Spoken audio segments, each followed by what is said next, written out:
Kenn Taylor has remotely connected with me for this episode of the Coronavirus Extraordinary Episodes of Light on Leeds, and he is from the British Library. The British Library have got a Leeds culture programme, which Kenn tells me all about, and do check out Faint Signals, which is a commission they've done with a Yorkshire-based interactive art studio, Invisible Flock. I've had a little listen myself, and it's just really beautiful and mindful. Give it a go and listen to this episode and see what you think. On this week's episode of the Coronavirus Extraordinary Episodes of Light on Leeds, I have Kenn Taylor come to remotely speak to me from the British Library. Hello, Kenn. Hi, Hazel. Good afternoon. Thank you so very much for coming along to speak to me. You are the lead cultural producer north of the British Library. Can you tell people who may not know a little bit about the British Library? So the British Library is the National Library of the UK. We have two sites. Probably the most well-known one is at St Pancras in London, quite near to the station there and to King's Cross. But what is a bit less well-known, but many listeners will probably be aware, is that the other site is at Boston Spa near Wetherby. Some people will know that as Four Parch Estate. And in fact, that building pre-existed longer than the St Pancras building. So it's been in operation since 1961 and is a really key part of our operations as the State Library. So what kind of things do get kept there at your site? Well, we are a legal deposit library, which, to give you a bit of an explanation of that means by government statute we receive a copy of every book, every magazine, every newspaper published in the UK, and we get a copy of that. And there are similar legal deposit libraries in Aberystwyth, in Edinburgh, but we are the one for the whole of the UK, and of course that means there's a huge amount of material we get through that. But that isn't the whole entirety of our collections. So, for example, we get a range of material we also acquire, both in the UK and internationally. And we also have a lot of material we've collected from different sources over the years. So the British Library only came together in 1973. Before that, it was several different libraries and collections that were brought together. So we have stuff that goes back 3,000 years. We have like Chinese oracle bones. We have maps from the Royal Collection. And equally, we have a sound archive, the Sound Archive for the UK, which includes everything from pop music and the latest releases to really rare recordings on wax cylinders and oral histories, collections of dialect recordings. So it's a huge and really diverse range of materials we look after. It really sounds like it. It sounds like an absolute treasure trove. Do you get people coming to you with their own things that they've collected that they think are of some importance, and they bring them to you to see if you would be interested in them? We do collect things, obviously, because we already collect a huge amount. We do tend to be quite selective. So it tends to be stuff that our curators think already relates to our existing collections, already things that we actively collect. So we don't necessarily have sort of open submissions for people to sort of bring things to donate, but our curators, as part of their role, are actively out there looking for things to be preserved. And again, that might include the papers of a famous writer, but equally, we do projects which record important oral histories from people, which we collect contemporary ways there. And indeed, we don't just collect printed things. The information and books and publications are increasingly digital, so we have a huge amount of digital collections as well. And so we have curators thinking about new types of storytelling and new formats and how we should collect them. So it's really interesting kind of area of work, the different things that we gather in. But of course, one of the key things is we have to look after it forever. So, and we get a huge amount of material through legal deposits. So we also have to think carefully about what will be important, because it's not just there for the sake of it. We are a research library. Anyone with a reader pass can consult items and find out how to do that online. And indeed, you can do that at Boston Spa. Obviously, with the lockdown, not possible at the moment. But of course, we get used by all sorts of university researchers, scientific researchers looking at papers from, obviously, for example, doing research into COVID-19. We were making sure during the lockdown we were putting lots of our papers out for scientists and things. So all kinds of things like that. That's brilliant. And so if you have a pass and you go online, are there sort of archives that you can look at that are digitally stored? Yes, that's a really good point, especially at the moment.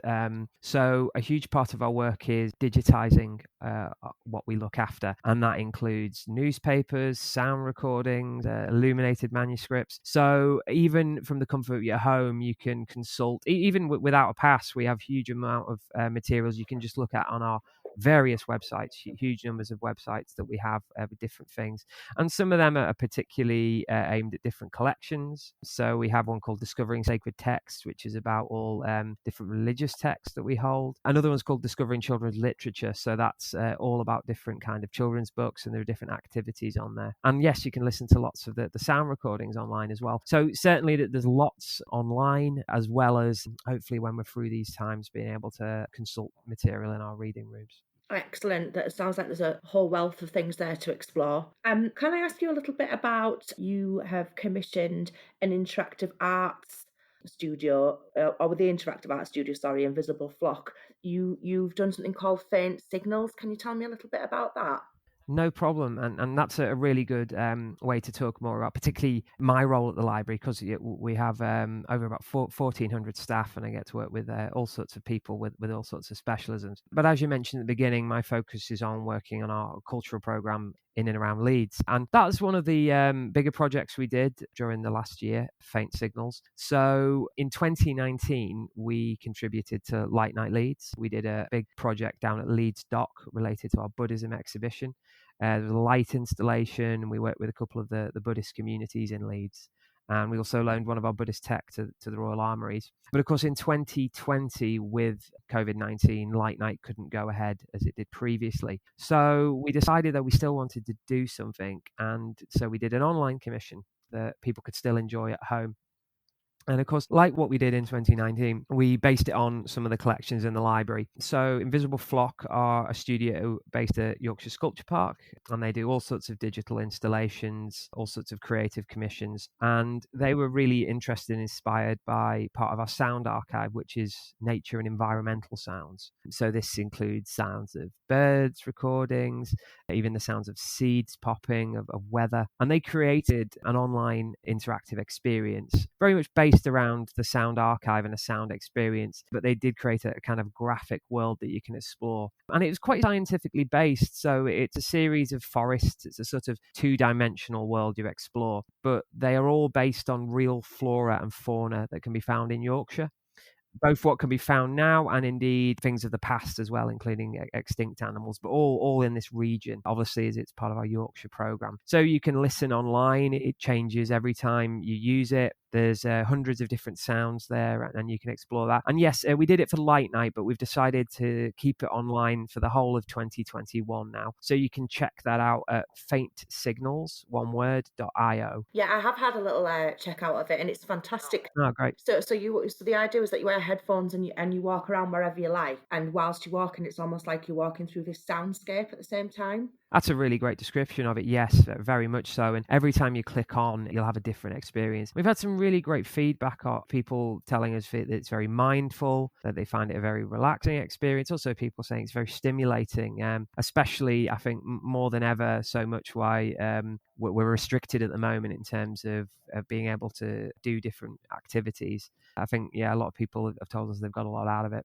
Yeah, I think it's great to have, I mean, obviously this is just such a strange, weird time for everybody, but it's great to have, there's little pockets everywhere, isn't there, of like real creative things going on that you can access from your own home. And when you're not getting out and about in nature so much, I think that's definitely a lovely thing to be able to listen to from your own home. Yes, I think they create something that's really interesting, and just the fact that it changes so much, and you can stay on it for 5 minutes or you can stay on it for half an hour and get a very different experience each time. Yeah, definitely. And so you have a big birthday coming up soon, Ken, not you personally, but the British Library. That's right. So we were founded, established in 1973. So in 2023, it will be the library's 50th anniversary. And of course, that's also Leeds' Year of Cultural Celebration. And I think that's a good opportunity for me to talk a little bit more about what we're trying to grow in the library in the Leeds region, because we've been here for a long time, but not everyone is aware of us, and not everyone is aware of the great things that the library do and all the interesting work that takes place at Boston Spa, even though we are this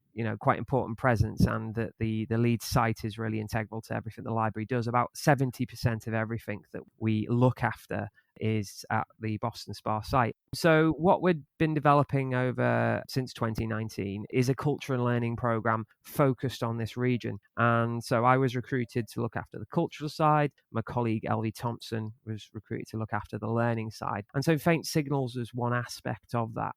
But we are developing a program in all sorts of different ways to connect to different audiences. And of course, COVID has impacted what we've been able to do, but we've still tried to kind of adapt and grow that. So I've done a lot of online events, which have looked at everything from cookery books in our collections. We did a huge series of online events that were focused on unfinished business, which is a program the library runs about the continued fight for women's rights, and a variety of other online events as well there. And LV's done all sorts of learning programs too, connecting with schools as well as working with unaccompanied young asylum seekers, and also as distributing creative packs, because as much as we've done a lot of digital work during lockdown, we know that people also need a break from that, and not everyone has access to different digital devices and services. So we've been developing it, and as the negative impacts of what we're going through at the moment, hopefully we start to emerge from them, we're going to expand the program much further. So we do want to do exhibitions locally, we want to do more in-person events and more co-creation projects with communities in Leeds. So exciting times for you all there. Yeah, certainly. And, we're really ambitious, and we're already working with lots of partners in the city to develop things. We're kind of really looking forward to just really keeping growing what we're doing and enabling more people to, connect with all those different collections we own in all sorts of different ways. Yeah, and it's great, isn't it, to think of new ways to get out and reach out to people, like you say, in particular in these difficult times. But it's also nice to be able to somewhat look forward and think about what you can do when we're finally all a little bit freer to move around. That's right. Yes, we are doing our best, because it's a challenge for everyone. But to sort of think what we can do beyond this period, as well as keeping our program running at the moment, so people can still engage with our collections, and we can create different programs to engage people during these times. If you don't mind me asking, Ken, just for people who, because it sounds like a fantastically interesting role that you've got, how did you get into being a lead cultural producer? Have you always worked with libraries? No, that's a good question. I've spent most of my career, I suppose you'd say, in the wider world of museums, galleries, and libraries. So I've worked for the library for just over a year. Prior to that, I worked for an arts organisation in Hull. So I was there for a few years. And before that, I worked for another arts organisation in Leeds. So I've worked in different museums and galleries. But I think the thing that has always kind of connected it is I'm really excited about, working with people and really creating interesting programs for audiences. So whether that's me working with artists or working with collections in libraries or museums, I think it's really exciting and interesting job to be able to create events and programs which get people excited about creative work. Oh, yeah, sounds perfect. And so, how would you get into a role like that? Is there like a prescribed path, or is it just something that you sort of fell into? Well, it's another good question. There isn't really a prescribed route. I did a history and cultural history degree at university, so that is certainly one way into it. And then started working in an arts centre when I was a student as a gallery attendant, sort of looking after exhibitions and projects, and kind of worked from there. Routes are broadening from that though, and one of the things I'm quite passionate about is that we sort of increase the diversity of people from different backgrounds and different routes into the cultural sector. I was the first in my family to go to university or do anything remotely like this. So it's quite important to me. And indeed, there are other ways in the library, for example, as one example, has quite a big apprenticeship program now. And we're also starting a post with a program called Western Jerwood Creative Bursaries, which is a new post that's particularly targeted at someone from a disadvantaged socioeconomic background. So we are kind of getting different routes into it. But of course, it's really interesting how these things are changing in terms of how the digital is affecting how people experience things and engage with culture. That's very interesting. So, Ken, can I ask? It sounds to me like you've already sort of said that you've moved around quite a bit, but so you haven't always lived in Leeds? No, haven't always lived in Leeds. I'm from Merseyside originally, and then I've lived in quite a few different places. But I've lived in Yorkshire for a few years now, and moved back to Leeds quite recently just to take up this post. So you're definitely qualified to answer the 3 questions I ask every guest. First one being, what would you say is great about the city of Leeds? Well, I think one of the things that I always say to people is I find Leeds to be a really welcoming place. Again, as someone who's lived in different places, I think it's a really vibrant and a really diverse city, and I think it kind of welcomes people into it from all over the UK, from all over the world, and I think that's what makes it such a kind of a rich and interesting city to live in. So yeah, that's certainly one of the things that I really like about Leeds. And if you had to choose something that you think is not so great about the city of Leeds, what would you say? Oh, I was having a bit of a think about this when you mentioned, and one of the things that I kind of noticed was the area around Leeds Station when you leave isn't the best welcome to the city. Again, it's got so many beautiful buildings and so many nice areas of the city. So I think that was something that could be changed, and I'm pleased because, as I understand it, that there's very much a plan to rebuild that area that's getting underway. So I look forward to seeing that happen. Yeah, I completely know what you mean, because as you come out of the station, it's it doesn't look great anyway when you first come out of the station, but even sort of your entrance way into the town where you've got to cross that really busy little intersection. I know exactly what you mean, yeah. But like you say, there's lots of developments afoot. I've not been to the station, I think, since before lockdown, the first one in March. So it'll be very interesting to see how all that has changed in this time. Yes, of course, not been travelling around nearly as much. So yeah, interesting to see how things have developed, and lots of new developments in the roads in the city centre as well. I think they're trying to create bigger pavements and things, aren't they? So I think that should be good when it's finished. Yeah, definitely. And if somebody had been a resident of Leeds for a very long time, would you be able to tell them about something that you would consider to be a hidden gem that they might never have heard of?